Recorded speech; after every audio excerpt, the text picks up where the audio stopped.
તો હેલો મિત્રો, સ્વાગત છે તમારું આપણી યુટ્યુબ ચેનલ ગુજરાત એક્ઝામ ગુરુમાં. શું તમારે પણ માત્ર ને માત્ર 9 પાસ ઉપર અને એ પણ કોઈ પણ પરીક્ષા વગર ટ્રાફિક પોલીસની ભરતી કરવી છે? તો આજનો આ વિડીયો તમારા માટે છે. વિડીયો સંપૂર્ણ શાંતિથી જોઈજો. આ વિડીયોની અંદર તમને સંપૂર્ણ માહિતી મળી રહેવાની છે, જેવી કે કઈ પોસ્ટો પર વેકન્સી છે, તમને સેલેરી શું આપવામાં આવશે, તમારે અરજી ફોર્મ ક્યાંથી લેવું, કઈ જગ્યાએ પહોંચાડવાનું રહેશે, અને એની સાથે તમારે જે ફિઝિકલ ક્વોલિફિકેશન આની અંદર આપેલું છે, ઊંચાઈ, છાતી, દોડ શું છે, એ સંપૂર્ણ માહિતી તમને આ વિડીયોની અંદર મળી રહેવાની છે.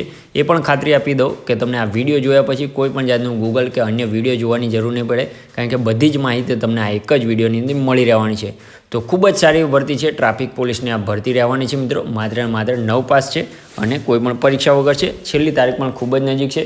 આ વિડીયોની અંદર સંપૂર્ણ માહિતી તમને મળી રહેવાની છે. આવી ભરતીની માહિતી તમને મળતી રહે એ માટે આપણા વિડીયોના ડિસ્ક્રિપ્શનમાં વોટ્સઅપ અને ટેલિગ્રામ ગ્રુપની લિંક આપેલી છે. ત્યાંથી ગ્રુપમાં જોઈન થઈ જજો, જેથી કરીને તમને આવી ભરતીની માહિતી સૌથી પહેલાં મળતી રહે અને ભવિષ્યમાં તમારાથી કોઈ પણ જાતના ફોર્મ ભરવાનું ચૂકી ના જવાય મિત્રો. તો વધુ ટાઈમ તમારો નહીં લઉં, ચાલુ કરી દે આપણો આજનો આ વિડીયો. સૌથી પહેલાં આપણે બેઝિક માહિતી લઈશું, ત્યારબાદ આપણે સ્ટેપ બાય સ્ટેપ સંપૂર્ણ માહિતી લઈ લઈશું. તો ચાલુ કરી દે આજનો આપણો વિડીયો મિત્રો. તો હેલો મિત્રો, સૌથી પહેલાં ઓવરવ્યૂ લઈ લઈએ ભરતી વિશે. તો સૌથી પહેલાં આપણે ઓર્ગેનાઇઝેશન એટલે કે ભરતી સંસ્થા વિશે વાત કરીએ. તો ટ્રાફિક બ્રિગેડ એટલે કે ટ્રાફિક ડિપાર્ટમેન્ટની આ ભરતી રહેવાની છે, એટલે ભરતી સંસ્થા પણ એ પણ રહેવાની છે.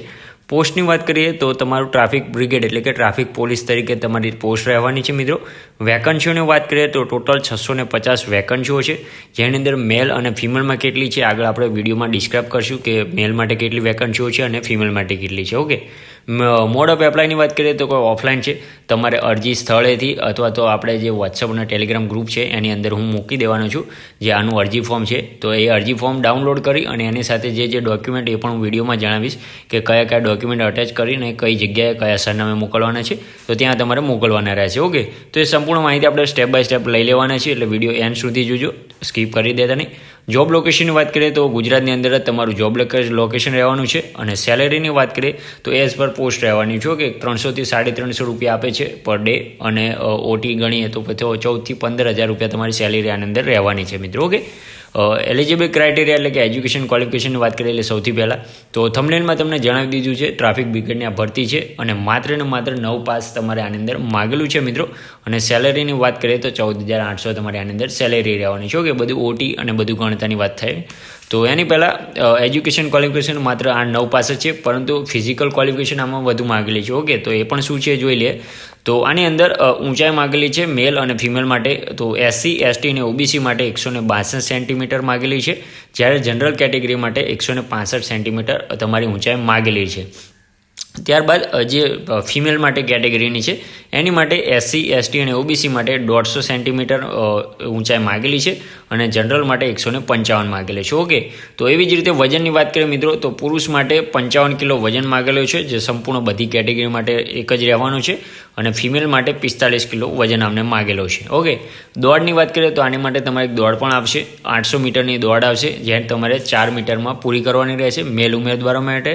જ્યારે ફિમેલ ઉમેદવારની વાત કરીએ મિત્રો એને 400 મીટરની દોડ હશે, જે માત્ર ને માત્ર 3 મિનિટમાં પૂરી કરવાની રહેશે. ઓકે, તો 4 મિનિટમાં 800 મીટર તો આરામથી છે, કોઈ પણ જાતનું છે નહીં. ફિઝિકલ માત્ર તમારો વજન અને હાઇટ થતી હોય તો તમે આના માટે એલિજિબલ છો.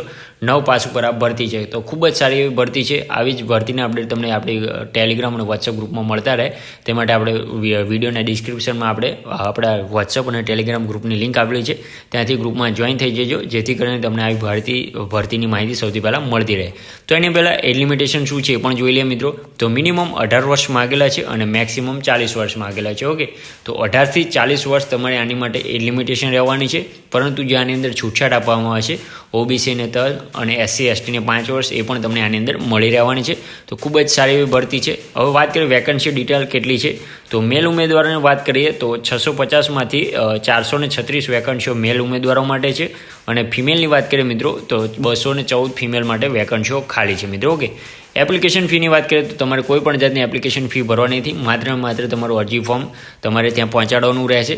ઓકે, ઇમ્પોર્ટન્ટ ડેટ્સની વાત કરી લઈએ મિત્રો. તો ઇમ્પોર્ટન્ટ ડેટ શું છે તો નોટિફિકેશન રિલીઝ ક્યારથી થયું છે? 25 ઓગસ્ટથી ફોર્મ ભરવાના ચાલુ થઈ ગયા છે અને લાસ્ટ ડેટની વાત કરીએ તો 20 સપ્ટેમ્બર એટલે કે 20/9 આજે હાલમાં બીજી કે ત્રીજી તારીખ થઈ છે.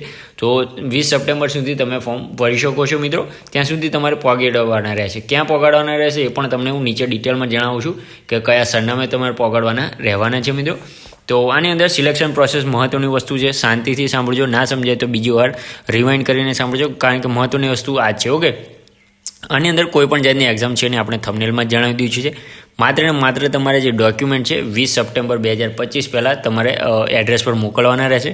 કયા એડ્રેસ પર મોકલવાના છે એની વાત કરીએ મિત્રો તો PRO રૂમ, જૂની પોલીસ કમિશનરની કચેરી, શાહીબાગ, અમદાવાદ શહેર. ઓકે, તો અમદાવાદની આ તમારી નોકરી રહેવાની છે. તો આ એડ્રેસ છે ત્યાંથી તમે મોકલી શકો છો. ત્યાં તમારે એડ્રેસ મોકલવાનું રહેશે 20 સપ્ટેમ્બર પહેલાં. ઓકે, ફરજિયાત મોકલવાનું રહેશે. એની સાથે તમારે ડોક્યુમેન્ટ શું જોડવાના રહેશે? તમારું રિઝ્યુમ અથવા તો CV તમે જે પણ કહેતા હોય, પાસપોર્ટ સાઇઝના 2 ફોટોસ, તમારી માર્કશીટ 9માની અથવા 8માની કે 10માની તમારે જે હોય, 9માની નહીં હોય લગભગ, કારણ કે 10 જેને પાસ કર્યું હોય તો 10ની પણ મૂકી શકો છો મિત્રો. 12ની પણ મૂકી છો. જેમ હાયર ક્વોલિફિકેશન હશે તેમ સારું રહેશે. ઓકે, તો આધાર કાર્ડનો તમારે ઝેરોક્ષ રાખવાની રહેશે અથવા તો બર્થ સર્ટિફિકેટની આઈડેન્ટિટી માટે, અને કાસ્ટ સર્ટિફિકેટ જો તમારે લાગુ પડતું હોય તો. ઓકે, તો આ તમારે આ બધું જ મૂકવાનું રહેશે. તો આના માટે તમે અરજી ફોર્મ ક્યાંથી લાવશો? તો અરજી ફોર્મ તમારે જે હું તમને ગ્રુપમાં એ પણ મૂકી દઈશ કે તમારે ઓનલાઈન ડાઉનલોડ ના કરવું હોય તો શું કહેવાય, આપણા ગ્રુપમાં પણ મૂકેલું છે, વોટ્સઅપ ગ્રુપમાં.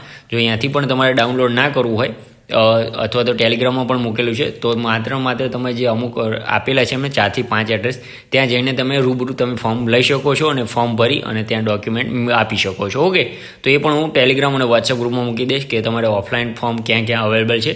ઓકે, તો ખૂબ જ સારી એવી ભરતી છે. આવી ભરતી માટે અપડેટ તમને મળતા રહે માટે આપણી ચેનલને લાઇક, સબસ્ક્રાઈબ અને શેર કરતા રહેજો અને ગ્રુપમાં પણ જોડાઈ જજો, જેથી કરીને તમને આવી ભરતીની માહિતી સૌથી પહેલાં મળતી રહે. તો મળીએ નવા વિડીયોમાં નવી ભરતી સાથે મિત્રો. ત્યાં સુધી જય હિન્દ, જય માતાજી.